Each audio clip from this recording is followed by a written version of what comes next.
மலேசிய தேசிய கீதமான நிகாராகுவை கேலி செய்வதாக கூறப்படும் காணொளி தொடர்பாக 2 தனிநபர்களை மலேசிய தொடர்பு பல்லூடக ஆணையம் MCMC விசாரணைக்கு அழைத்துள்ளது.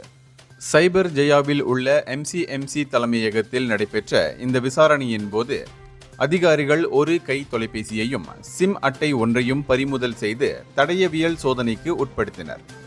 இந்த செயல் 1998ஆம் ஆண்டு தகவல் தொடர்பு பல்லூடக சட்டம் பிரிவு 233 கீழ் விசாரிக்கப்பட்டு வருகிறது. குற்றம் நிரூபிக்கப்பட்டால் 5 லட்சம் வரையிலான அபராதமும் 2 ஆண்டுகள் வரையிலான சிறை தண்டனையும் அல்லது இரண்டுமே விதிக்கப்படலாம்.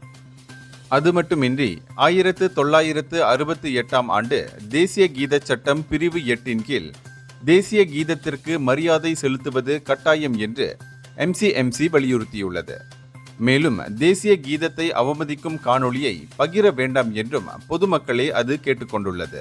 இந்தியர்களின் இதய குரல் மக்களோசை.